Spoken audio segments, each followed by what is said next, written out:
പ്രൈസലോ കർത്താവിന്റെ അതിപരിശുദ്ധമായി നാം വാഴ്ത്തപ്പെടട്ടെ. ഈ നല്ല സമയത്ത് ഓർത്ത് ദൈവത്തെ സ്തുതിക്കുകയും വാഴ്ത്തുകയും ചെയ്തു. വിവിധ സ്ഥലങ്ങളിൽ രാജ്യങ്ങളുമായിരുന്നു ദൈവത്തിന് വചനം കേൾക്കുന്ന എല്ലാ പ്രിയപ്പെട്ടവർക്കും കർത്താവായ യേശു ക്രിസ്തുവിന്റെ വിധിയേറിയ നാമത്തിൽ എൻ്റെ സ്നേഹവന്ദനം. അല്പസമയത്തെ ദൈവവചന ചിന്തയ്ക്കായി ഒരു ദൈവത്തിന് ഭാഗം വായിക്കുന്നു. ഉൽപ്പത്തി പുസ്തകം 1-ാം അധ്യായം അതിന്റെ 26-ാമത്തെ വാക്യം. അനന്തരം ദൈവം നാം നമ്മുടെ സ്വരൂപത്തിലും നമ്മുടെ സാദൃശ്യപ്രകാരം മനുഷ്യനെ ഉണ്ടാക്കുക. വളരെ അനുഗ്രഹിക്കപ്പെട്ട നല്ല തിരുവെഴുത്താണ്. ഞാൻ ആ വാക്യം മുഴുവൻ വായിക്കുന്നില്ല, ഈ ഭാഗം മാത്രമേ വായിക്കുള്ളൂ. അനന്തരം ദൈവം നാം നമ്മുടെ സ്വരൂപത്തിൽ നമ്മുടെ സാദൃശ്യപ്രകാരം മനുഷ്യനെ ഉണ്ടാക്കുക.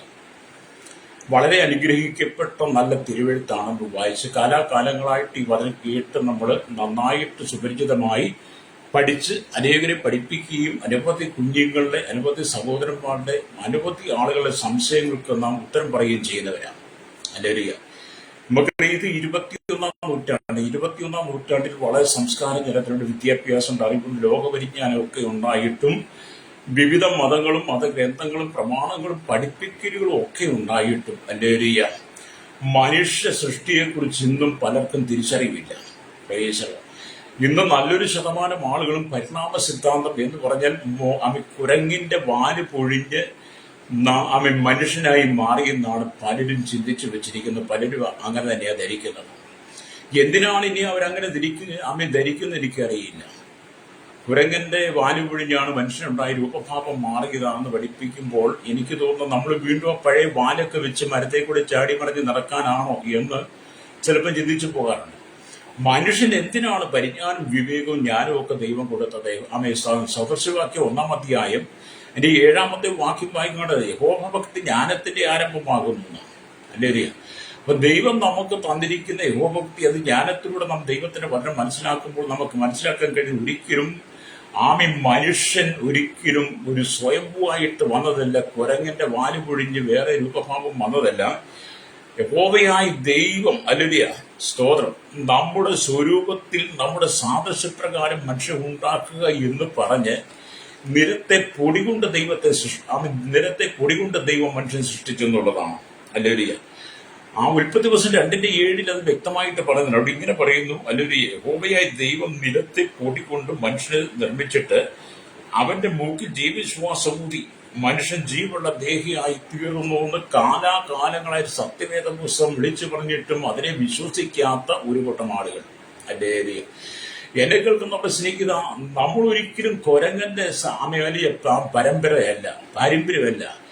നമുക്കൊരു പാരമ്പര്യമുണ്ട്, നമുക്കൊരു പിതാവുണ്ട്, സൃഷ്ടമായ ദൈവമാണ്. സ്വർഗത്തിലെ ദൈവമാണ് നമ്മെ മെനഞ്ഞത്, ഉണ്ടാക്കിയത്, നമുക്ക് ജീവശ്വാസം തന്നത്. അതുകൊണ്ട് ആ സ്വർഗീയ പാരമ്പര്യത്തിന്റെ സ്വർഗീയ മക്കളാന്നുള്ള പദവിയെങ്കിലും നിങ്ങൾ തിരിച്ചറിയുന്നെങ്കിൽ നമ്മൾ ഈ ദുഷ്പ്രവചനം, കള്ളപ്രവചനങ്ങളൊന്നും പറഞ്ഞ് ജനത്തെ ധരിപ്പിക്കുവാൻ നിൽക്കരുത്. ഹല്ലേലൂയ, സ്തോത്രം. നമുക്കൊരു കുഞ്ഞ് ജനിക്കുന്നതിനെ നമുക്കറിയത്തില്ല എങ്ങനെയാണെന്ന്. അപ്പോൾ നമ്മുടെ പിതാക്കന്മാർ ആദമിനെയും ഔവ്യയും സൃഷ്ടിച്ചു. പിന്നീടുള്ളവരൊക്കെ ആദമിനും ഔവ്യയിൽ നിന്നും ജനിച്ചവരാ. അല്ലെങ്കിൽ അവരാരും കുരങ്ങായിട്ടല്ല ജനിക്കുന്നത്, വാല് വെച്ചല്ല ജനിക്കുന്നത്. ദൈവം തന്റെ അല്ലെങ്കിൽ സ്വരൂപത്തിന് സാദൃശ്യം മനുഷ്യനെ സൃഷ്ടിച്ച് മനുഷ്യനെ ഈ ഭൂമിയിലാക്കി വെച്ച് സകലത്തിന്റെയും വാഴുവാനാണ്. പ്രൈസറോ. അല്ലെങ്കിൽ മനുഷ്യൻ സകലത്തിന്റെയും വാഴണം. അപ്പം മനുഷ്യന്റെ സൃഷ്ടി എന്ന് പറയുന്ന അതിമനോഹരമായതാണ്. ഭൂമിയിൽ ദൈവം ഒരുപാട് സൃഷ്ടികൾ നടത്തി. ആകാശവും ഭൂമിയും സൃഷ്ടിച്ചു, ആകാശത്തെ സൃഷ്ടിച്ചു, വലിയ സൂര്യനെ, ആ സൂര്യന്റെ പ്രകാശമേറ്റിട്ട് രാത്രി പ്രകാശിക്കാൻ വേണ്ടി ചന്ദ്രന്റെ നക്ഷത്രങ്ങളിൽ ആകാശത്തിൽ ദൈവം സൃഷ്ടിച്ചു. അല്ലേലൂയ. ഈ ആകാശവിധാനത്തിൽ ഈ കാണുന്ന നമുക്ക് തലയ്ക്ക് മുകളിലുള്ള അനവധി ഈ ആകാശത്തിൽ അനേകം വാഹനങ്ങൾ എന്ന് പറഞ്ഞാൽ ഓരോ രാജ്യങ്ങളിലെ വിമാനങ്ങൾ പറക്കത്തക്ക നിലയിൽ പക്ഷി പറവയാദികൾക്ക് സഞ്ചരിക്കത്തക്ക നിലയിൽ അനന്തവിശാലമായ വഴികൾ ഒരുക്കിയിട്ടുണ്ട്. ഭൂമിയെ ദൈവം സൃഷ്ടിച്ചു മനോഹരമായി, പ്രകൃതി രമണീയമായി. അല്ലേലൂയ. ഈ ഭൂമിയെ ദൈവം സൃഷ്ടിച്ചു. കടലിലേക്ക് കരയും വേർതിരിച്ച് കടലിൽ എണ്ണമറ്റ മത്സ്യങ്ങൾ. അല്ലേലൂയ. കരയിൽ നോക്കുമ്പോൾ കാട്ടിൽ നാട്ടിലും അനവധി വിവിധ തലത്തിലുള്ള മൃഗങ്ങൾ, മനുഷ്യനോട് ഇണങ്ങുന്നതും ഇണങ്ങാത്തതുമായ ഇഴജന്തുക്കൾ, ഇതെല്ലാം ദൈവം സൃഷ്ടിച്ചതാണ്. ഹല്ലേലൂയ. എല്ലാത്തിന്റെ സൃഷ്ടാവ് ദൈവമാണ്. അങ്ങനെ എല്ലാത്തിനെയും സൃഷ്ടിച്ച അതിൽ ഏറ്റവും മനോഹരമായ ഏറ്റവും അതിശ്രേഷ്ഠമായ ശില്പിയാണ് മനുഷ്യൻ എന്ന് പറയുന്നത്. മനുഷ്യനൊരു മൃഗത്തെ പോലെയല്ല മനുഷ്യനെ സൃഷ്ടിച്ചത്. ദൈവം സൃഷ്ടിച്ച മൃഗങ്ങളെയെല്ലാം ആദമിന്റെ മുമ്പിൽ കൂടി കടത്തിവിട്ടു. ദൈവം സൃഷ്ടിച്ച ആദ്യ പക്ഷെ ആദമിന്റെ മുമ്പിൽ കൂടി കടത്തിവിട്ടെന്നാണ്. അങ്ങനെ ആദമിന്റെ മുമ്പിൽ കൂടി കടത്തിവിട്ടപ്പോൾ ദൈവം സൃഷ്ടിച്ച മൃഗങ്ങൾക്കെല്ലാം ഇണയെ കിട്ടി. ആദമിന് മാത്രം തുണയെ കിട്ടില്ല. അങ്ങനെയാണ് ആദമിന് ഗാഠനിദ്ര വരുത്തി അവന്റെ വാരികല്യങ്ങൾ ഒന്നെടുത്ത് സ്ത്രീയെ ഉണ്ടാക്കി അവൻ ജീവിത പങ്കാളിയെ കൊടുക്കുന്നത്. ഇതൊക്കെ വേദപുസ്തകം പറയുന്ന സത്യങ്ങളാണ്. അപ്പൊ നമ്മൾ ഈ ഭൂമിയിലായിരിക്കും ദൈവത്തിന്റെ സൃഷ്ടികളാണെന്നുള്ള തിരിച്ചറിവാണ് നമ്മെ സത്യത്തിലേക്ക് വഴി നടത്തുന്നത്. സത്യത്തിന്റെ ആത്മാവ് വരുമ്പോഴും നിങ്ങളെ സകല സത്യത്തിലും വഴി നടത്തുമെന്ന് യോഹന്നാന്റെ സുവിശേഷത്തിൽ വായിക്കുന്നു. അപ്പൊ ഈ സത്യത്തിന്റെ ആത്മാവ് വന്നെങ്കിലേ നിങ്ങൾ ഈ പാപത്തിന്റെ അടിമത്തത്തിൽ നിന്നും ഈ ദുഷ്പ്രവചനങ്ങളിൽ നിന്നും ഈ ദുഷ്പ്രചരണങ്ങളിൽ നിന്നും അന്ധവിശ്വാസങ്ങളും അനാചാരങ്ങളും മനുഷ്യന്റെ ഹൃദയത്തിലേക്ക് തളം കെട്ടി നിൽക്കത്തക്കതിൽ പിശാചുങ്ങളുടെ മനസ്സിനെ വശീകരിച്ചു കൊണ്ടുപോകുമ്പോൾ നിങ്ങളിൽ നിന്ന് പുറത്തു വരണം. നിങ്ങൾ ക്രിസ്തുവിലൂടെ വീണ്ടും ജന്മം പ്രാപിക്കണം. സത്യത്തിന്റെ ആത്മാവ് നിങ്ങളുടെ മേൽ വരണം. അല്ലേരിയ. അപ്പൊ മറ്റെല്ലാ സൃഷ്ടികളെക്കാളും ഏറ്റവും മനോഹരമായാണ് മനുഷ്യനെ സൃഷ്ടിച്ചത്. ദൈവം സൃഷ്ടിച്ച എല്ലാത്തിനും ജീവനുള്ളതാണ്. എല്ലാത്തിനും പ്രകൃതിക്ക് എല്ലാം ജീവനുണ്ട്. ഇവിടുത്തെ എല്ലാ പക്ഷിപ്രജാതികൾക്കും ജീവനുണ്ട്. എന്നാൽ ആത്മാവുള്ളത് മനുഷ്യന് മാത്രമാണ്. മറ്റുള്ളതിനേക്കാൾ എല്ലാം ശ്രേഷ്ഠമായി ദൈവം മനുഷ്യർക്ക് ആത്മാവിനെ കൂടെ തന്നു. എന്തിനാണ്? മറ്റുള്ളതിനെ കുറിച്ച് തിരിച്ചറിയുവാൻ, ബോധ്യമുണ്ടാകാൻ, നമുക്ക് നല്ല സുബോധമുണ്ടാകാൻ വേണ്ടി ദൈവം നമുക്ക് ആത്മാവിനെ തന്നു. അതുകൊണ്ട് ആത്മാവിൽ നാം ജീവിക്കണം. ആത്മാവിൽ ജീവിക്കുമ്പോഴാണ് ആത്മസ്വഭാവമുള്ളവനായി മാറുന്നത്. ജഡത്തിന്റെ ചിന്ത മരണമെന്നാണ് റോമലേഖനം 8:5 ജഡത്തിന്റെ ചിന്ത മരണം. ഈ ജഡമാണ് ചിന്തിക്കുന്നത്. മനുഷ്യൻ കുരങ്ങിൽ നിന്ന് ജനിച്ചു, കുരങ്ങിൽ നിന്ന് രൂപഭാവം മാറി വന്ന് ജഡമാണ്. ആ ചിന്ത മരണമാണ്. അത് മരണചിന്തകളാണ്. എന്നാൽ ആത്മാവിന്റെ ചിന്തയോ ജീവന് സമാധാനമാണ്.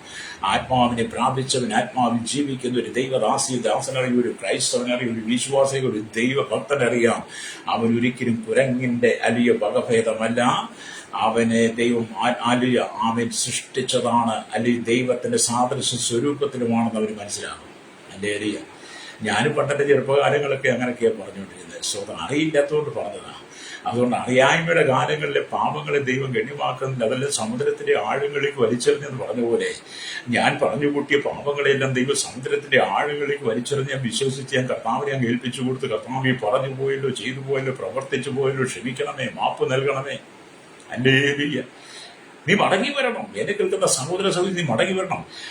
ഒരു മൃഗത്തെ കുറിച്ചുള്ള പദ്ധതിയല്ല ദൈവം നിന്നെ കുറിച്ച് ഒരുക്കിയിരിക്കുന്നത്. നിന്നെ സൃഷ്ടിച്ച ദൈവം, നിനക്ക് ജന്മം തന്ന ദൈവം, നിനക്ക് ഈ ഭൂമി ജീവിക്കാൻ അവസരം തന്ന ദൈവം, നിന്നെക്കുറിച്ച് വലിയ പ്ലാനുണ്ട് ദൈവത്തിന്. നിന്നെക്കുറിച്ച് വലിയ പദ്ധതികളുണ്ട് ദൈവത്തിന്. അത് ദൈവത്തിന് നിറവേറുവാൻ ദൈവം ആഗ്രഹിക്കുകയാണ്.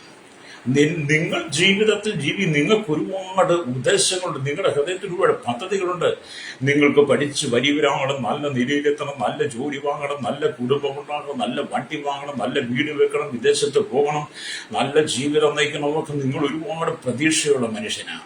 അല്ലെങ്കിൽ ഈ പ്രതീക്ഷകളൊക്കെ ആരാ നിങ്ങൾക്ക് തന്നത്? ഇതൊക്കെ നമ്മുടെ ഉള്ളിൽ വസിക്കുന്ന ആത്മാവാണ്. അല്ലേലൂയ. മനുഷ്യന് മനുഷ്യാത്മാവുണ്ട്. എന്നാൽ ഒരുവൻ യേശുവിൽ വിശ്വസിക്കുമ്പോൾ അവന്റെ ദൈവത്തിന്റെ പരിശുദ്ധാത്മാവ് വസിക്കുന്നു. അപ്പൊ ആത്മാവ് നമുക്കുള്ളത് കൊണ്ടാണ് ഇതിനൊക്കെ നമുക്ക് തിരിച്ചറിയാൻ കഴിയുന്നത്. പക്ഷെ ഏതെങ്കിലും ഒരു മൃഗം അങ്ങനെ ചിന്തിക്കാറുണ്ടോ? നിങ്ങൾ ഇന്ന് വരെ കാട്ടിലെ വലിയ മൃഗം, കാട്ടിലെ ഏറ്റവും വലിയ മൃഗമാണല്ലോ ആന. കാട്ടിലെ രാജാവാണല്ലോ സിംഹം. ഈ ആനയോ ഈ സിംഹം എങ്ങനെ എവിടെങ്കിലും എനിക്കൊരു വീട് വെക്കണം, ഒരു കൊട്ടാരം പണിയണം, എനിക്ക് വിദേശത്ത് പോകണം, എനിക്ക് ജെറ്റ് വിമാനം വാങ്ങണം, എനിക്കൊരു കാർ വാങ്ങണം, എൻ്റെ മക്കളെ പഠിപ്പിച്ച് ഡോക്ടറാകണം, ഏതെങ്കിലും മൃഗം ചിന്തിച്ച് അങ്ങനെ ചിന്തിച്ച് ഈ ഭൂമിയിൽ എന്തെങ്കിലും ചെയ്തായിട്ട് നിങ്ങൾക്ക് കണക്ക് തിരിച്ചറിയാൻ കഴിയും. ഇനി മനുഷ്യൻ കുരങ്ങിന്റെ വാല് വഴിഞ്ഞ് വകഭേദം രൂപമാറ്റം വന്നതാണ് നിങ്ങൾ പറയുന്നുണ്ടെങ്കിൽ, ഇനി ഏതെങ്കിലും നമുക്ക് മുമ്പേ കടന്നുപോയ കുരങ്ങന്മാരുണ്ട്. ഇന്നും ഒരുപാട് കുരങ്ങുണ്ടല്ലോ. ഈ കുരങ്ങന്മാർ ആരെങ്കിലും അവരുടെ മക്കളെ വിട്ട് എഞ്ചിനീയറിംഗ് പഠിപ്പിച്ചിട്ടുണ്ടോ? അവരുടെ മക്കളെ ഡോക്ടറാക്കിയിട്ടുണ്ടോ? ഇല്ല പ്രിയരെ, അങ്ങനൊന്നും സംഭവിക്കത്തില്ല. സംഭവിക്കാത്ത കാര്യങ്ങളിൽ സംഭവിച്ചു എന്ന് പറഞ്ഞ് നമ്മുടെ കുഞ്ഞുങ്ങളെ അടിച്ചേൽപ്പിക്കുന്ന ചില അടിമത്തങ്ങളുണ്ട്. അവർ വളർന്നു വരുമ്പോൾ അടിമത്തം അവരും പറഞ്ഞുകൊണ്ടിരിക്കുക. അതുകൊണ്ട് ദൈവം മനുഷ്യനെ കുറിച്ചാണ് പദ്ധതികളെല്ലാം.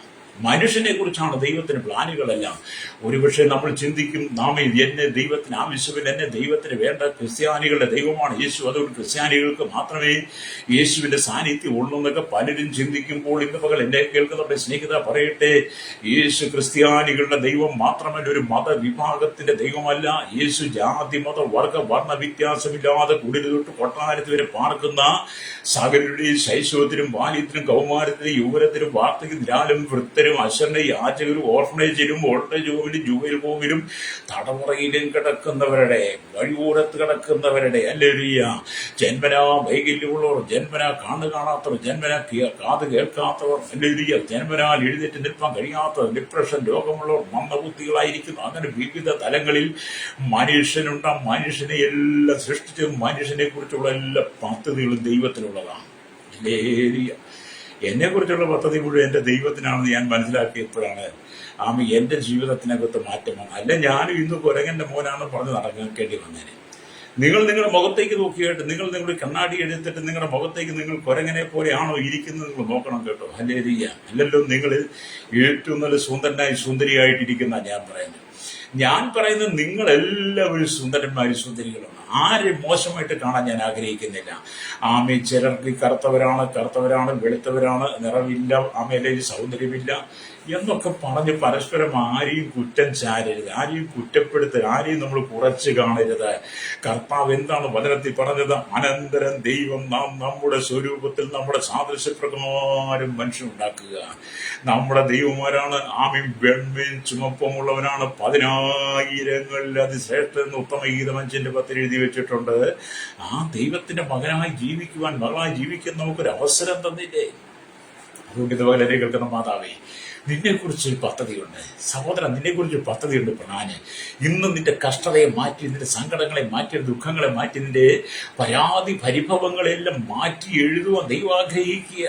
ചിലർ എൻ്റെ തലേ വിധിയാ, അങ്ങനെ ഒരു വിധിയൊന്നുമില്ല കേട്ടോ. കഷ്ടനഷ്ടങ്ങളൊക്കെ നമുക്കുള്ളതായി ജീവിതത്തിൽ, കഷ്ടനഷ്ട വേദനകളൊക്കെ എല്ലാവർക്കും കടന്നു കിട്ടിയത്. എനിക്ക് വടക്കമുണ്ട്. കഷ്ടങ്ങളും നഷ്ടങ്ങളും വേദനകളും ദുഃഖങ്ങളും നിന്ദകളും അപമാനങ്ങളും എല്ലാം നമുക്കെല്ലാം ഉണ്ട്. അതെല്ലാം നമ്മൾ ഈ ഭൂമി ജീവിക്കുമ്പോഴും അനുഭവിക്കുമ്പോഴും നമുക്ക് ദൈവം ഒരു പദ്ധതി വെച്ചിട്ടുണ്ട്. നിന്നെക്കുറിച്ച് ദൈവത്തിന് പ്ലാനുണ്ട്. നിന്റെ മക്കളെക്കുറിച്ച് ദൈവത്തിന് പദ്ധതിയുണ്ട്. അതിൻ്റെ ഭവനത്തിനകത്ത് ദൈവം നിറവേറുവാൻ ആഗ്രഹിക്കുക. ഹല്ലേലൂയ. അപ്പൊ ഒരു കുഞ്ഞ് ജനിക്കുന്നതിന് മുമ്പ് മാതാപിതാക്കൾ ആ കുഞ്ഞിന് ആവശ്യമുള്ള സകലവും ഒരുക്കുന്നത് പോലെ മനുഷ്യനെ സൃഷ്ടിക്കുന്നതിന് മുമ്പ് തന്നെ അവന് ആവശ്യമുള്ള സകലവും ദൈവം 5 ദിവസം കൊണ്ട് നിർമ്മിച്ചു. നമ്മളൊരു കുഞ്ഞിനെ, മാതാപിതാക്കളുടെ കുഞ്ഞിനെ കുറിച്ച് ആലോചിക്കുമ്പോൾ തന്നെ ആ കുഞ്ഞ് ജനിക്കാൻ അവർ പ്രാർത്ഥിച്ചും അവർ ദൈവസ്ഥനെ കാത്തിരുന്നു. കുഞ്ഞിന് വേണ്ടി ഒരുങ്ങുമ്പോൾ തന്നെ അങ്ങനെ ഒരു സ്ത്രീയുടെ ഉദരത്തിൽ ഒരു കുഞ്ഞ് സംജാതമാകും, ഉദരത്തിൽ ഉരുവാകുമ്പോൾ തന്നെ ആ ഭർത്താവിനും ഭാര്യയ്ക്ക് കുഞ്ഞിനെ കുറിച്ച് വളരെ ചിന്തകളാണ്. ഹല്ലേലൂയ. വളരെ ബോധ്യമുണ്ട്. അവർക്ക് വലിയ കണക്കുണ്ട്. അവർ രണ്ടും സംസാരിക്കും. എന്ന് പറഞ്ഞതുപോലെ ആ കുഞ്ഞിന് വേണ്ടിയ പലതും കരുതുവാൻ അവർ ശ്രമിക്കും. അങ്ങനെയാണെങ്കിൽ എന്നെ കേൾക്കുന്ന പ്രശ്നികത, ദൈവം 5 ദിവസം കൊണ്ട് ഈ ഭൂമിയെ സൃഷ്ടിച്ചു. 6-ാം ദിവസം മനുഷ്യനെ സൃഷ്ടിച്ചു. മനുഷ്യനെ സൃഷ്ടിക്കുന്നതിന് മുമ്പ് ഭൂമിയിൽ നമുക്ക് ആവശ്യമായതെല്ലാം സൃഷ്ടിച്ചിരുന്നു. പ്രൈസ്. അപ്പൊ നമുക്ക് വേണ്ടി കരുതുന്നത് ദൈവമാണ്. അതുകൊണ്ടാണ് പത്രോസ് അപ്പോസ്തലൻ പറഞ്ഞത്, 1 പത്രോസ് 5:8 പറയുന്ന, അവൻ നിങ്ങൾക്കായി കരുതുന്നതാകിയാൽ നിങ്ങളുടെ സകല ചിന്താകുലവും അവന്റെ മേലിട്ടുകൊള്ളുവിൻ. യഥാർത്ഥത്തിൽ അതിന് കർത്താവിനെ കുറിച്ച് നമ്മൾ ചിന്തിക്കേണ്ടത്. അവൻ നിങ്ങൾക്കായി, നമുക്ക് വേണ്ടി കരുതുന്ന ഒരു ദൈവം. നിങ്ങൾക്ക് വേണ്ടി കരുതുവാൻ ദൈവത്തിന് മാത്രമേ കഴിയുള്ളൂ. അതുകൊണ്ട് അവന്റെ ബലമുള്ള കൈക്കീഴിൽ താണിരുന്നു കൊണ്ട് ദൈവവചനം അനുസരിച്ച് നിന്റെ മേലുള്ള ദൈവിക പദ്ധതി നിറവേറുവാൻ വേണ്ടി നീ ഒന്ന് താണിരുന്ന് കൊടുക്കുന്നെങ്കിൽ നിന്റെ അവസ്ഥകൾക്കെല്ലാം ദൈവം മാറ്റം തരും. നമ്മുടെ അവസ്ഥകളാണ് നമുക്ക് പ്രശ്നം. പക്ഷെ നമ്മൾ വ്യവസ്ഥയിൽ നിൽക്കണം. നമ്മുടെ അവസ്ഥയെ അറിഞ്ഞ് നാം ദൈവത്തിന്റെ വ്യവസ്ഥയിലേക്ക് വരുമ്പോൾ വ്യവസ്ഥയ്ക്ക് പ്രവർത്തിക്കുന്ന ഒരു ദൈവമുണ്ട്. വേദപുസ്തകത്തെ നിയമത്തിന്റെ പുസ്തകം എന്നാണ് പറയുന്നത്. ഇത് നിയമമാണ്. നമ്മൾ നിയമം പാലിക്കണം. നമ്മൾ ഏതെങ്കിലും രാജ്യത്തല്ലെ ഏതെങ്കിലും ദേശത്ത് ഏതെങ്കിലും ഗ്രാമങ്ങളിൽ പാർക്കുമ്പോൾ ആ ഗ്രാമത്തിനൊരു തലവനുണ്ടായിരിക്കും. ഇന്നത്തെ കാലത്ത് നമ്മൾ ഗ്രാമത്തലവൻ എന്നൊക്കെ പറയും. പണ്ട് ഇന്നത്തെ കാലത്ത് ആ ഗ്രാമത്തിൽ നമ്മൾ പാർക്കുന്ന പഞ്ചായത്തിന് പോലീസ് സ്റ്റേഷൻ ഉണ്ട്. എൻ്റെ ഏരിയ ആ പോലീസിന് ഉന്നതാധികാര സ്ഥാനമാനങ്ങൾ ഉള്ളവരുണ്ട്. നമ്മളവരെ ബഹുമാനിക്കണം.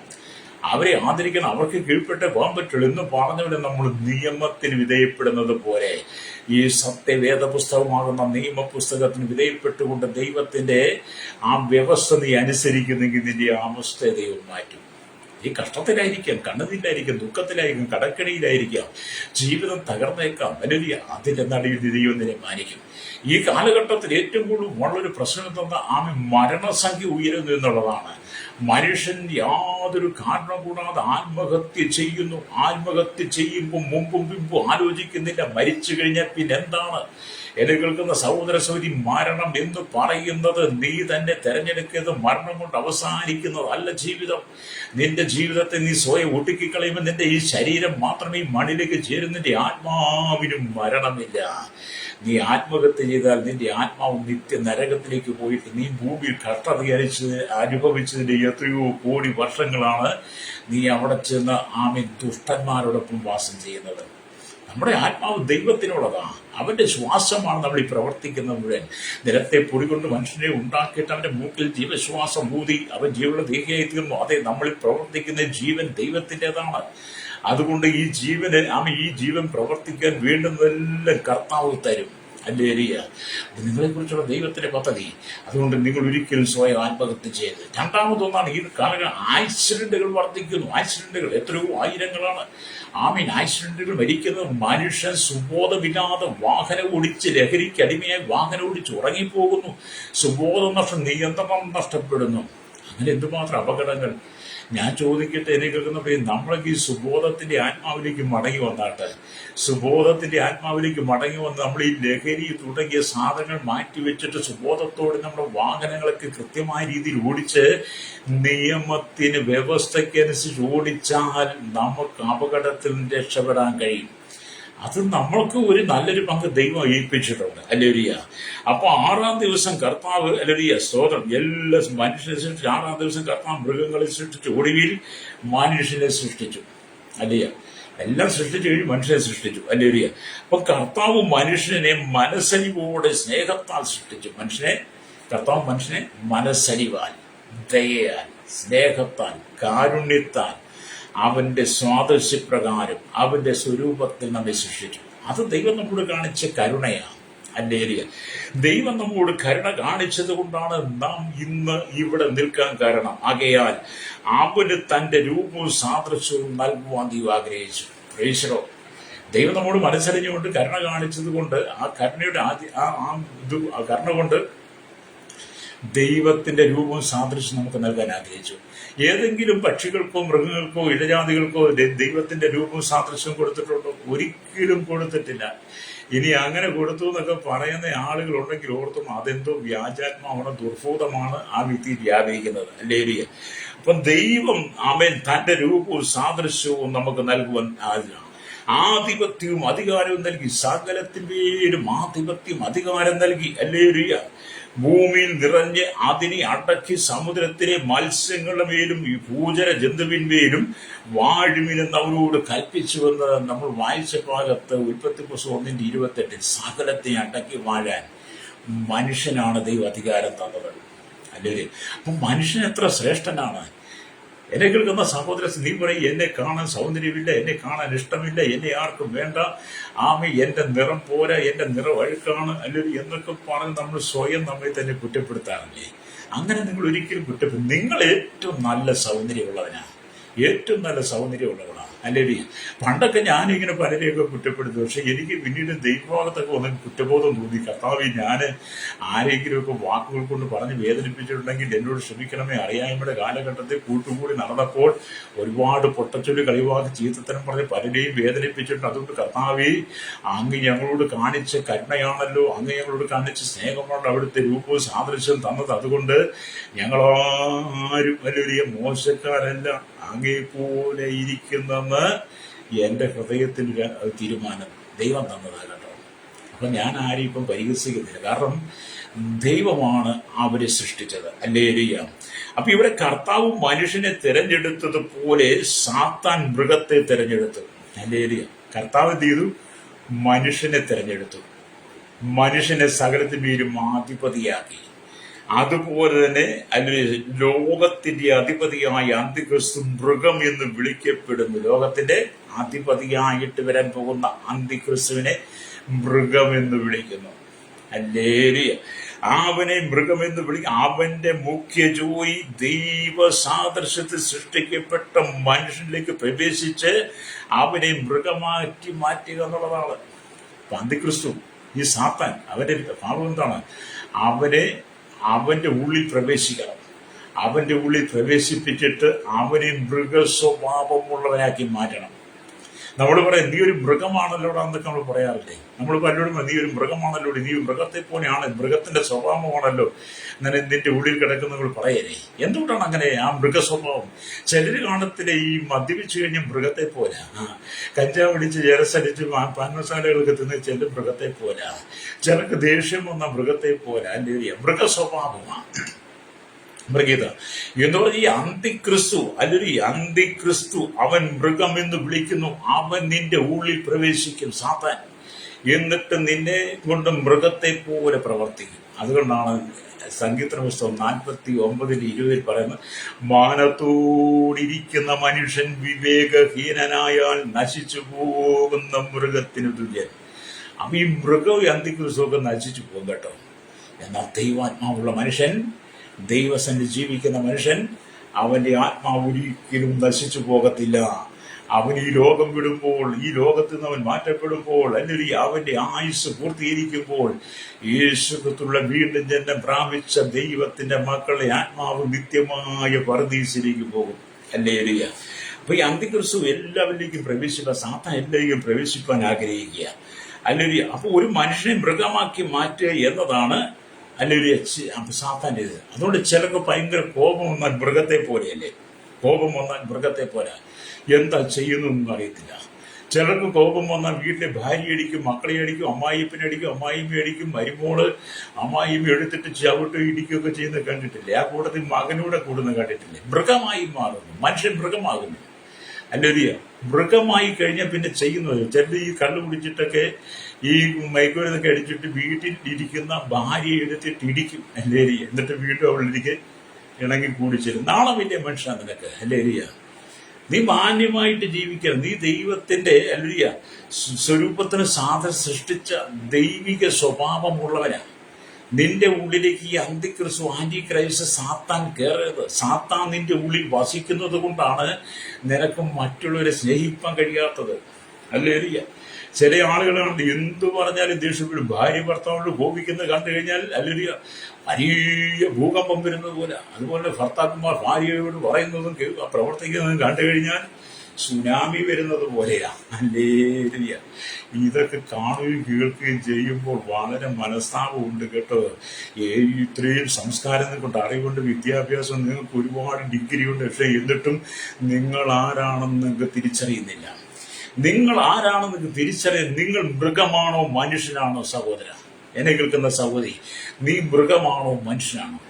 നീ മനുഷ്യനാണെങ്കിൽ മനുഷ്യന്റെ പ്രവൃത്തി ചെയ്യണം. നീ മൃഗമായതുകൊണ്ടല്ലേ നീ മൃഗത്തിന്റെ സ്വഭാവം നിന്റെ കുടുംബത്തിലും മക്കളുടെ മേലും, നിന്റെ ഭവനത്തിലുള്ള പേരും, ദേശത്തും സമൂഹത്തിന് നീ കൂടി വരുന്നിടത്തൊക്കെ നീ കാട്ടിക്കൂട്ടുന്ന കോലാഹലം എന്താ? നീ മൃഗത്തിന്റെ ആത്മാവ് നിന്റെ ഉള്ളിലുള്ളത് കൊണ്ടാണ്.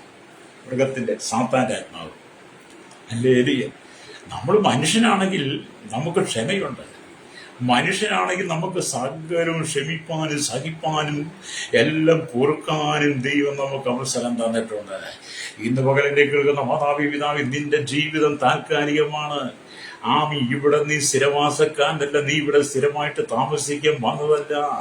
നിന്റെ ജീവിതം പര്യവസാനിക്കാൻ ഇനി മണിക്കൂറുകൾ മാത്രമേ ഉള്ളൂ. ഈ ലോകം വിട്ടുപോകാൻ മണിക്കൂറുകൾ മാത്രമേ ഉള്ളൂ. അധികം നാളുകൾ നിനക്കില്ല. അല്ലേരിയ അതുകൊണ്ട് നിനക്ക് ലഭിച്ചിരിക്കുന്ന സമയത്തിനുള്ളിൽ നീ ദൈവസനിലേക്ക് മടങ്ങി വന്നിട്ട് മൃഗ സ്വഭാവം മാറ്റിയിട്ട് നീ ആത്മസ്വഭാവമുള്ളവനായി മാറണം.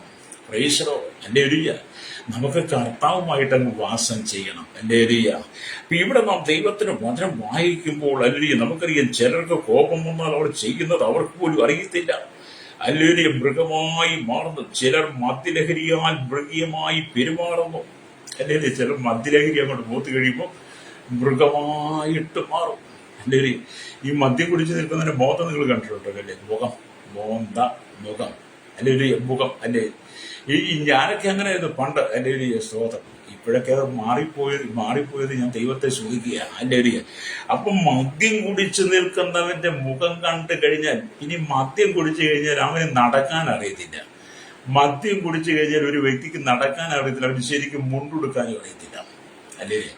നീ മദ്യപിക്കുന്നതിന് മുമ്പ് മദ്യം നിന്നെ അടിമയാക്കുന്നതിന്, നീ മദ്യത്തിന്റെ ലഹരിയിൽ നീ ചെല്ലുന്ന ലഹരി മറ്റു മയക്കുമരുന്നുകൾക്ക് നീ അടിമയാകുന്നതിന് മുമ്പ് നിനക്ക് നന്നായിട്ട് വസ്ത്രം ധരിക്കാൻ അറിയാമായിരുന്നു. നീ നന്നായിട്ട് വസ്ത്രം ധരിക്കുമായിരുന്നു. വൃത്തി എന്തെന്ന് നിനക്ക് അറിയാമായിരുന്നു. ആമേൻ. മാത്രമല്ല നിനക്ക് നന്നായിട്ട് മുണ്ടെടുക്കുവാൻ അറിയാമായിരുന്നു. പക്ഷേ മദ്യം നിന്റെ ഉള്ളിൽ വന്നു കഴിഞ്ഞപ്പോൾ, നീ ഒരു മൃഗമായി മാറിക്കഴിഞ്ഞു, മൃഗസ്വഭാവം വന്നു കഴിഞ്ഞപ്പോൾ നിനക്ക് മുണ്ടെടുക്കാൻ പോലും അറിയത്തില്ല. ഒരു തല താഴെയാണെങ്കിൽ ഒരു തല മുകളിൽ, ചിലതാണ് എന്ന് പറഞ്ഞു പോയി, ചിലതാണ് ഇല്ല. അല്ലേ? നിങ്ങൾ ശ്രദ്ധിച്ചിട്ടില്ലേ? മദ്യപാനിയുടെ കുഴപ്പമതാ, അവന്റെ ഉള്ളിൽ ഒരു മൃഗം വേട്ടയാണ്, അവന്റെ ഉള്ളിൽ ഒരു മൃഗം കിടക്കുക. ആ മൃഗം ഉള്ളിടത്തോളം കാലം സുബോധത്തോടെ പോകാൻ പറ്റത്തില്ല, അവനെ തകർത്ത് കളയും. അല്ലേ? സഹോദരൻ, അതുകൊണ്ട് ഈ മദ്യം കുടിച്ചു കഴിഞ്ഞാൽ പിന്നെ കാട്ടിക്കൂടുന്ന കോലാഹലം എന്നൊക്കെ പറഞ്ഞാൽ അത് കൊലപാതകത്തിലേക്ക് കലാശിക്കും, കൊലപാതകം വരെ ഉണ്ടാകും. അല്ലേ? അതുകൊണ്ട് നിങ്ങൾ മനസാന്തരപ്പെട്ട് മടങ്ങി വരണം. അല്ലേ? നിന്റെ കുടുംബത്തിനകത്ത് ഐശ്വര്യത്തെ ദൈവം തരാൻ ആഗ്രഹിക്കുക. യഹോവയിൽ ആശ്രയിച്ച് കുലുങ്ങുന്നവർ എന്നേക്കും നിൽക്കുന്ന സീയോൻ പർവ്വതം പോലെയാകുന്നു. അല്ലേ? നേരുള്ളവർക്ക് ഐശ്വര്യം തരുന്നവനാ ദൈവം. ഐശ്വര്യവും സമ്പത്തും വർദ്ധിപ്പിക്കുന്നവനാ. നിന്റെ കുടുംബത്തിന്റെ ശാപത്തെ മാറ്റുവാൻ, നിന്റെ കുടുംബത്തിന്റെ ബന്ധനങ്ങളെ മാറ്റുവാൻ, നിന്റെ കുടുംബത്തിനകത്ത് ഇപ്പം നടക്കുന്ന അരാജകത്വങ്ങളൊക്കെ മാറ്റി നിന്റെ കുടുംബത്തെ അനുഗ്രഹിപ്പാൻ ദൈവം ആഗ്രഹിക്കുകയാണ്. ഇന്നത്തെ നിന്റെ സ്ഥിതിയെ മാറ്റുവാൻ ദൈവം ആഗ്രഹിക്കുന്നു. നിങ്ങളുടെ ഇന്നത്തെ സ്ഥിതി ഒന്ന് മാറാൻ വേണ്ടി നിങ്ങൾ ആഗ്രഹിക്കുന്നില്ലേ? ഈ ചില സഹോദരിമാരൊക്കെ എന്നെ വിളിക്കാറുണ്ട് വിദേശത്തു നിന്ന്.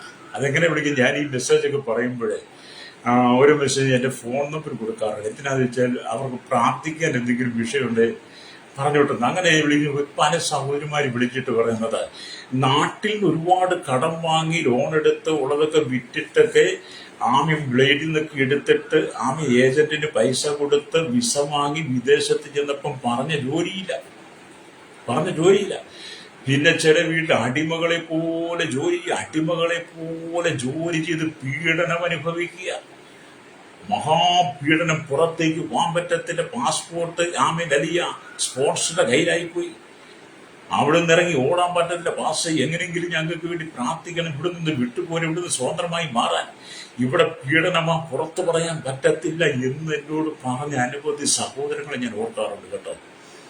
ഈ കഴിഞ്ഞ ദിവസം അങ്ങനെ എന്നെ വിളിച്ചവരുണ്ട്. ഞാനതുകൊണ്ട് ഈ പൊതുവായി പ്രാർത്ഥനയൊക്കെ ചെയ്യുമ്പോൾ ഇവർക്ക് ഈ ജനത്തിന് വേണ്ടി പ്രാർത്ഥിക്കുന്നത്, കാരണം നമ്മൾ സമാധാനത്തോട് ജീവിക്കുമ്പോൾ നമ്മളെപ്പോലെ സമാധാനത്തിൽ ജീവിക്കാൻ കഴിയാത്ത എത്രയോ ആയിരക്കണക്കിന് ജനങ്ങൾ നമുക്ക് ചുറ്റുമുണ്ടെന്നറിയാമോ? അല്ലേ? ഒരുപാട് കഷ്ടം സഹിക്കുന്ന, നൊമ്പരം അനുഭവിക്കുന്ന, വേദന അനുഭവിക്കുന്ന ഒരുപാട് ആളുകൾ നമുക്ക് ചുറ്റിലുമുണ്ട്. അവരെ ഓർത്ത് നമ്മൾ പ്രാർത്ഥിക്കണം. അവർക്ക് വേണ്ടി നമ്മളല്ലാതെ ആരാണ് പ്രാർത്ഥിക്കുന്നത്? അവിടെ ജാതിയില്ല, മതമില്ല, വർണ്ണ വ്യത്യാസങ്ങളൊന്നുമില്ല, നിറവൊന്നുമില്ല. പ്രാർത്ഥനയ്ക്ക് നിറവൊന്നുമില്ല കേട്ടോ. എല്ലാവർക്കും വേണ്ടി പ്രാർത്ഥിക്കണം.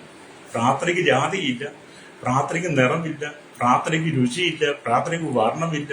പ്രാർത്ഥന ഒരു വിഭാഗത്തിന്റെ അല്ല, എല്ലാവർക്കും വേണ്ടി പ്രാർത്ഥന. കാരണം ദൈവം നാം നമ്മുടെ സ്വരൂപത്തിൽ സാദൃശ്യപ്രകാരം മനുഷ്യനെ ഉണ്ടാക്കുക എന്ന് പറയുമ്പോൾ മനുഷ്യൻ ദൈവത്തോടൊപ്പം ജീവിക്കണമെന്ന്, ദൈവത്തോടൊപ്പം നടക്കണമെന്ന്, അവിടെ സമാധാനമാണ്, സന്തോഷം. പക്ഷെ അതിനെയാണ് കെടുത്തിക്കളയുവാൻ ദുഷ്ടമൃഗം, സാത്താൻ എന്ന് പറയുന്ന ദുഷ്ടമൃഗം മനുഷ്യന്റെ ഉള്ളിൽ പ്രവേശിച്ചിട്ട് ദൈവത്തിന്റെ സ്വരൂപത്തിന് സാദൃശ്യം സൃഷ്ടിച്ച് സമാധാനത്തോടെ ജീവിക്കേണ്ട നമ്മുടെ സമാധാനത്തെ സാത്താൻ കെടുത്തിക്കളയുന്നത്. പൈസോ നമ്മൾ ചിന്തിക്കണം. ചിന്തിച്ചിട്ട് നിങ്ങൾ മടങ്ങി വരണം. നിനക്കിനി അധികം കാലമില്ലെന്ന് ഞാൻ മുമ്പേ പറഞ്ഞല്ലോ. ഹല്ലേലൂയ. മരണം ഏത് സമയത്ത് സംഭവിക്കാം. മരണം നിന്നെ എടുക്കുന്നതിന് മുമ്പ്, മരണം നിന്റെ അരികിൽ എത്തുന്നതിന് മുമ്പ് നീ മടങ്ങി വന്ന് യേശുവിന് വേണ്ടി നിന്നെ കൊടുക്കണം. ഹല്ലേലൂയ. അപ്പൊ ഇവിടെ കർത്താവ് വീണുപോയ മനുഷ്യനെ വീണ്ടും പൊക്കിയെടുത്തു. ആദാമും ഹവ്വയും പാപത്തിൽ വീണുപോയി. ദൈവത്തിന്റെ സ്വരൂപത്തിന് സാധന സൃഷ്ടിച്ച ആദവും ഹവ്വയും പിശാചിന്റെ വാക്ക് കേട്ട് പിശാചിന്റെ കൗശലപ്പണിയിൽ അകപ്പെട്ടവർ എന്ത് ചെയ്തു? പാപത്തിൽ വീണുപോയ മനുഷ്യൻ ഏദൻ തോട്ടത്തിൽ നിന്ന് പുറത്തായി. തോട്ടത്തിന് പുറത്തായ മനുഷ്യനൂടെ നാം പിന്നീടുണ്ടായ തലമുറ മുഴുവൻ പാപത്തിലാണ്. എന്നാൽ ആദ്യ മനുഷ്യനായിരുന്ന ആദമിലൂടെ വീണുപോയ മനുഷ്യനെ ആ പാപത്തിൽ നിന്ന് ചെളിക്കുഴിയിൽ നിന്ന് പൊക്കിയെടുക്കാൻ വേണ്ടി ഇന്ത്യക്ക് 2026 വർഷങ്ങൾക്ക് മുമ്പ് പിതാവായി ദൈവം തന്റെ ഓമനപുത്രനായിരിക്കുന്ന യേശുക്രിസ്തുവിനെ ഭൂമിയിലേക്ക് അയച്ച് ഇവിടെ കർത്താവായ യേശുക്രിസ്തുവിന്റെ അല്ലെങ്കിൽ വിലയേറിയ രക്തം കാൽവരി ക്രൂശിൽ നമുക്ക് വേണ്ടി നൽകി. ഹല്ലേലൂയ. അവൻ ഗത്സമന തൊട്ട് ഗോൽഗോത്ത വരെ ഭാരമേറിയ ആ കുരിശൻ ചുമന്നുകൊണ്ട് ചാട്ടവാറുകളാൽ അടിയേറ്റ് ശരീരം മുഴുവചാലും പോലെ കീറി ആ കുരിശിൽ അവനെ കൈകാലുകൾ കാലിരുമ്പാണിയാൽ തറച്ച് തലയിൽ ഉൾക്കിരീടം അടിച്ചിറക്കി അവന്റെ അവസാന തുള്ളി രക്തം വരെ തന്നിട്ട് നമ്മെ വിലയ്ക്ക് വാങ്ങി പാപത്തിൽ നമ്മെ പൊക്കിയെടുത്ത് വീണ്ടും നമ്മയുടെ ആക്കിയിരിക്കുമ്പോൾ നാം അവന്റെ സാദൃശ്യത്തിലും സ്വരൂപത്തിലുമാണെന്ന തിരിച്ചറിവോടെ നാം ദൈവത്തെ സേവിക്കണം. ഹല്ലേലൂയ. അപ്പൊ യേശു തന്റെ വിലയേറിയ രക്തത്താൽ നമ്മെ കഴുകി ദൈവ സാദൃശ്യത്തിലേക്ക് കൊണ്ടുവരികയാണ്. 6-ാം ദിവസം സൃഷ്ടിക്കപ്പെട്ട മനുഷ്യന് വേണ്ടി 66 പുസ്തകങ്ങൾ അടങ്ങിയ വേദപുസ്തകം നമുക്ക് എഴുതി തന്നു. മനുഷ്യന്റെ സൃഷ്ടിയുടെ സംഖ്യ എത്ര? 6. ഹല്ലേലൂയ. 66 പുസ്തകങ്ങൾ സത്യവേദ പുസ്തകം. 666 വരുമ്പോഴത്തേന് എന്താ? സാത്താന്റെ സംഖ്യയാണ്. വെളിപ്പാട് പുസ്തകം വായിച്ചപ്പോൾ കാണാൻ കഴിയും. അപ്പൊ ഇവിടെ നമുക്ക് കാണാൻ കഴിയുന്നത് ഹല്ലേലൂയ സ്തോത്രം, ദൈവം നമുക്ക് നൽകിയിരിക്കുന്ന സത്യവേദ പുസ്തകത്തിനകത്ത് കർത്താവ് നമുക്ക് വേണ്ടി നൽകിയ സകല വിലയും നമുക്ക് കാണാൻ കഴിയും. അവന്റെ മരണത്തിലൂടെ എന്നെ കേൾക്കുന്നവരെ കാൽവരി ക്രൂശിൽ 6 മണിക്കൂർ യേശു തൂങ്ങിക്കിടന്നു എന്നാണ് പറയുന്നത്. അല്ലെങ്കിൽ മനുഷ്യൻ 6-ാം ദിവസം സൃഷ്ടിച്ചു. ദൈവം ആ കാൽവറിയിൽ 6 മണിക്കൂർ ആ ക്രൂശിൽ തൂങ്ങിയെന്നാണ് ഞാൻ ഒരു പുസ്തകത്തിൽ വായിച്ചത്. അല്ലെങ്കിൽ ആ 6 മണിക്കൂർ കർത്താവായ യേശുക്രിസ്തു കാൽവറി ക്രൂശിൽ കാലിരുമ്പാണിയാൽ തറയപ്പെട്ടു വേദനയാൽ പുളയുന്ന സമയത്തും അവന്റെ രക്തം ധാരധാരയായി ഒഴുകുന്ന സമയത്ത് അവന്റെ ജീവൻ പോകുന്ന സമയം വരെയും യേശു നമുക്ക് വേണ്ടി പിതാവിനോട് അപേക്ഷിച്ചു എന്നുള്ളതാണ്. എന്തിനാണ്? പാപക്ഷമയും രക്ഷയുടെ സന്തോഷവും പരിശുദ്ധാത്മാവിന്റെ അഭിഷേകവും നമുക്ക് നൽകാൻ വേണ്ടി. ഹല്ലേലൂയ. അവൻ ക്രൂശിക്കിടന്നും നമുക്ക് വേണ്ടി അപേക്ഷിച്ചു പാപക്ഷമ നൽകാൻ. ഹല്ലേലൂയ. ആമേൻ. നമുക്ക് സന്തോഷം നൽകുവാൻ, പരിശുദ്ധാത്മാവിനെ നമുക്ക് നൽകുവാൻ, ആദമിനും ഹവ്വയ്ക്കും നഷ്ടപ്പെട്ടു പോയ നിത്യതയെക്കുറിച്ച് നമുക്ക് ബോധ്യപ്പെടുത്തി ആ നിത്യതയിലേക്ക് നമ്മെ മടക്കിക്കൊണ്ടിരുവാൻ, മനുഷ്യനാമേലെ പാവികളായിരിക്കുന്ന മനുഷ്യൻ നഷ്ടപ്പെട്ടു പോയ സ്വർഗം, ആ സ്വർഗത്തെക്കുറിച്ച് ബോധ്യപ്പെടുത്തുവാൻ, മനുഷ്യന് മരണമുണ്ട്, മരണാനന്തര ജീവിതമുണ്ട്, മരിച്ചാൽ മനുഷ്യൻ എവിടേക്ക് പോകും നമ്മെ വെളിപ്പെടുത്താൻ വേണ്ടി യേശു ക്രൂശിൽ കിടന്നുകൊണ്ടും നമുക്ക് വേണ്ടി പക്ഷപാത പ്രാർത്ഥന കഴിച്ചു. അല്ലേലും ഞാൻ അങ്ങനെ വിശ്വസിക്കുക, നിങ്ങളെങ്ങനെ വേണ്ടി വിശ്വസിക്കുക? അല്ലേലും. കാരണം എനിക്ക് പാപത്തിൽ ജീവിച്ച എൻ്റെ ജീവിതത്തെ ആ രക്ഷയുടെ അനുഭവത്തിലേക്ക് കൊണ്ടുവന്നത് കർത്താവാണ്. അതുകൊണ്ട് എനിക്ക് കർത്താവിനെ മറക്കാൻ പറ്റുന്നില്ല. രക്തം ചെയ്യും. എന്നെ കേൾക്കുന്ന പ്രിയ സ്നേഹിത, കർത്താവ് നമുക്ക് വേണ്ടി എന്തെല്ലാം ചെയ്തുവെന്ന് തിരിച്ചറിയണം. ആമേൻ. വേദപുസ്തകത്തിന്റെ ആരംഭം തൊട്ട്, സൃഷ്ടിയുടെ ആരംഭം തൊട്ട് മനുഷ്യന് വേണ്ടുന്നതെല്ലാം സൃഷ്ടിച്ചിട്ടാണ് ദൈവം മനുഷ്യൻ ഭൂമിയിലേക്ക് ഭൂമി സൃഷ്ടിച്ചത്. അതുപോലെ തന്നെ എന്നെ കേൾക്കുന്ന മാതാവി, പിതാവി, സഹോദരൻ, നിനക്ക് വേണ്ടുന്നതെല്ലാം സൃഷ്ടിച്ചിട്ടാണ് നിനക്ക് നിന്റെ അമ്മയുടെ ഉദരത്തിൽ ഉരുവാകുവാൻ ദൈവം അവസരം തന്നത്. അങ്ങനെ നിന്റെ അമ്മയുടെ ഉദരത്തിൽ നീ ഉരുവായി 9 മാസം 9 ദിവസം 9 വിനാഴിക എന്നൊക്കെ നമ്മൾ പറഞ്ഞു. അങ്ങനെ ആ സ്ത്രീ പൂർണ്ണ ഗർഭിണിയായി കഴിഞ്ഞ് നിന്നെ പ്രസവിച്ച് നീ ഭൂമിയിലേക്ക് വരുന്ന സമയം തൊട്ട് ഇവിടെ നിന്റെ ജീവിതകാലം എത്രയോ അത് അവസാനിക്കുന്നത് വരെയുള്ളതെല്ലാം ദൈവം നിനക്ക് വേണ്ടി കരുതിയിട്ടുണ്ട്. അതുകൊണ്ട് അത് നീ തിരിച്ചറിയണം. അത് പ്രാപിക്കാൻ കഴിയാതെ, അത് തിരിച്ചറിയാൻ കഴിയാതെ വണ്ണം ഈ ദുഷ്ടമൃഗം ഈ സാത്താൻ നിന്റെ ഹൃദയത്തെ വശീകരിച്ച് പാപത്തിലേക്ക് കൊണ്ടുപോയതുകൊണ്ട് ദൈവം നിനക്ക് തന്നിരിക്കുന്ന നന്മകളെ നിനക്ക് കാണാൻ കഴിയുന്നില്ല.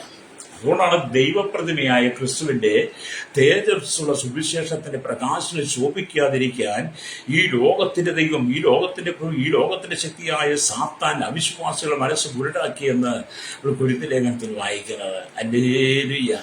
അതെ, നിന്റെ ഉള്ളിൽ പരിശുദ്ധാത്മാവ് വസിക്കണം. ഹല്ലേലൂയ. ദൈവം നിലത്തെ പൊടി കൊണ്ട് മനുഷ്യനെ സൃഷ്ടിച്ചപ്പോൾ ആ മനുഷ്യന്റെ മൂക്കിൽ ജീവശ്വാസം ഊതി അവന്റെ ഉള്ളിൽ ആത്മാവ് വന്നു. അതെ, പാപത്തിൽ നിറയപ്പെട്ട് പാപത്തിൽ വീണുപോയ മനുഷ്യൻ, ഹല്ലേലൂയ, പാപത്തിൽ മരിച്ചുപോയ ആദവും ഹവ്വയും, അവർക്ക് നഷ്ടപ്പെട്ടു പോയ ദൈവത്തിന്റെ സാന്നിധ്യം അത് മടക്കി തരാൻ വേണ്ടി സ്വർഗം വിട്ടേശു ഭൂമിയിൽ വന്ന് അവൻ ക്രൂശിലെ മരണത്തിലൂടെ നമുക്ക് നഷ്ടപ്പെട്ടു പോയ ആ ജീവന്റെ ആത്മാവ്, ആ പരിശുദ്ധാത്മാവിനെ അവൻ നമുക്ക് തന്നു. അതുകൊണ്ട് നീ സുബോധത്തിന്റെ ആത്മാവിലേക്ക് മടങ്ങി വരണം. ഹല്ലേലൂയ.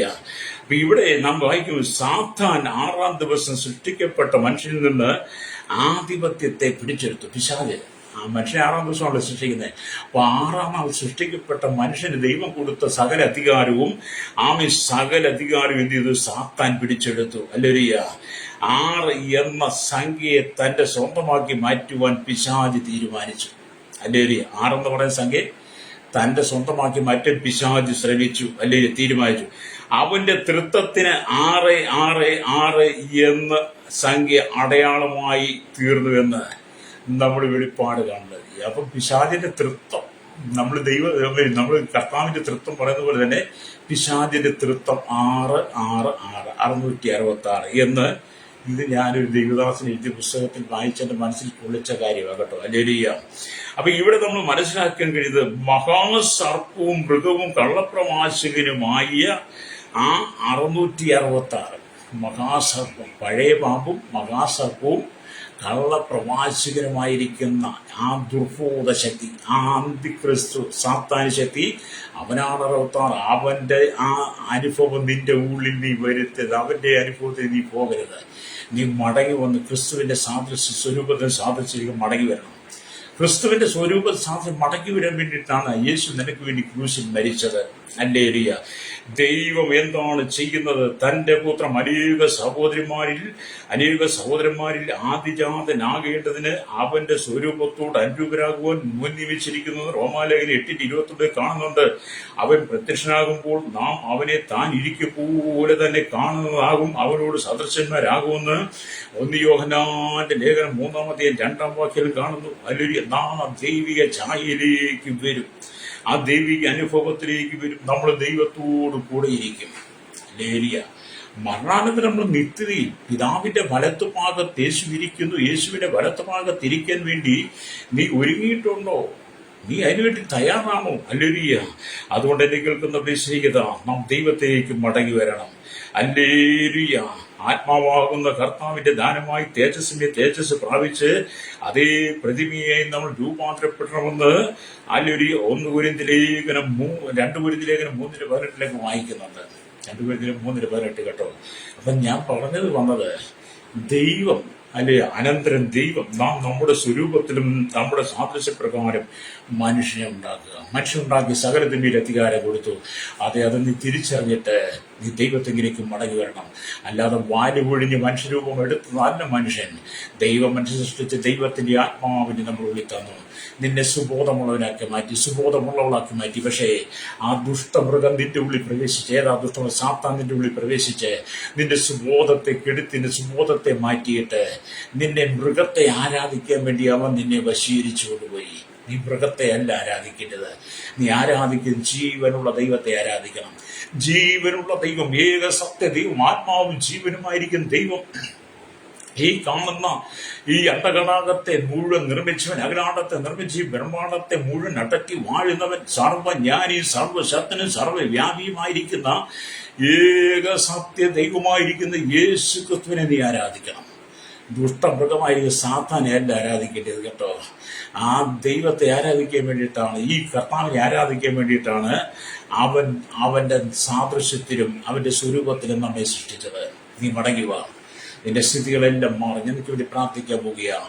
കണ്ണുനീരോടെ, സങ്കടത്തോടെ, ദുഃഖത്തോടെ, വിലാപത്തോടെ, മാനസികമായി തകർന്ന ഡിപ്രഷൻ, ഹല്ലേലൂയ, ഒക്കെ വിവിധ രോഗത്തോടെ, വിവിധ സങ്കടങ്ങളോടെ കടന്നു പോകുന്ന മാതാവേ, പിതാവേ, ഒരു നിമിഷം നീ സന്തോഷം അനുഭവിക്കുവാൻ ആഗ്രഹിക്കുന്നെങ്കിൽ, നീ സമാധാനം അനുഭവിക്കാൻ ആഗ്രഹിക്കുന്നെങ്കിൽ, ഇന്ന് പകൽ നീ ദൈവത്തെങ്കിലേക്ക് മടങ്ങി വന്നിട്ട് പറയാമോ, കർത്താവേ, അങ്ങയുടെ സ്വരൂപത്തിന് സാദൃശ്യമാണല്ലോ എന്നെ സൃഷ്ടിച്ചത്, അവിടുത്തെ ആത്മാവിനെയാണല്ലോ എന്റെ ഉള്ളിൽ തന്നത്. എന്നാൽ ആദമിനെ ഔവ്യം പറ്റിച്ച സാത്താന മൃഗം മല്ലരിയ ആ സർപ്പം എന്റെ ഉള്ളിൽ ഇഴഞ്ഞു കയറി അവൻ എന്നെ വശീകരിച്ച് പാപത്തിലേക്ക് കൊണ്ടുപോയി അങ്ങേ തിരിച്ചറിയാൻ കഴിയാതെ, അങ്ങേ മനസ്സിലാക്കാൻ കഴിയാതെ എന്റെ പാപത്തിന് അടിമയാക്കി മാറ്റി. കർത്താവ്, എന്റെ പാപങ്ങളെ ഏറ്റുപറയാൻ, എന്റെ പാപങ്ങൾക്ക് പരിഹാരം നേടാൻ അങ്ങേക്ക് മാത്രമേ കഴിയുള്ളൂ. അവിടുന്ന് മാത്രമേ എന്നെ മടക്കിയെടുക്കുവാൻ കഴിയുള്ളൂ, പാപത്തിൽ നിന്ന് തിരിച്ചെടുക്കാൻ കഴിയുള്ളൂ.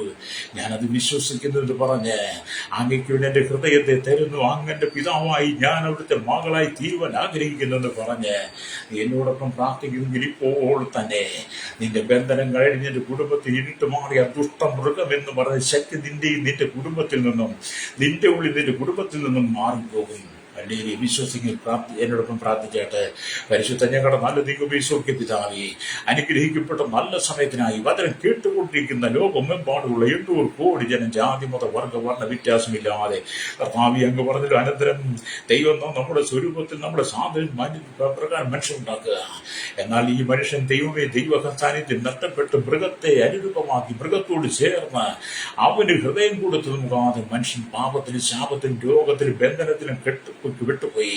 കർത്താവേ, ജനത്തെ മടക്കി വരുത്തണമേ, ഒരു മാനസാന്തരം കൊടുക്കണമേ.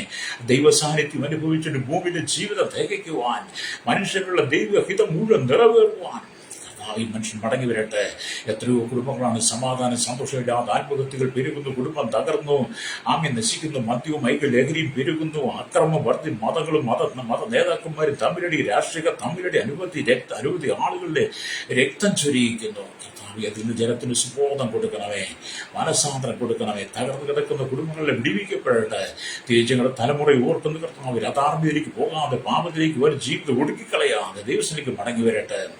ലഹരിക്കടിമകളായിരിക്കും വിടിവിക്കപ്പെടണമേ. ഞങ്ങളുടെ ദൈവത്തിന്റെ ദാസിദാസന്മാർ ദൈവമക്കൾക്കായി പ്രാർത്ഥിക്കുന്ന ലോകോപഹാട് ക്രൈസ്തവ വർദ്ധിക്കുന്ന കാലഘട്ടത്തിൽ ദൈവജനം വിശുദ്ധിയോടെ നിൽപ്പാൻ കൃപ കൊടുക്കണമേ. സകല മുഖത്ത് കൊടുക്കണം. യേശുവിന്റെ നാമത്തിൽ തന്നെ. ആമേൻ, ആമേൻ.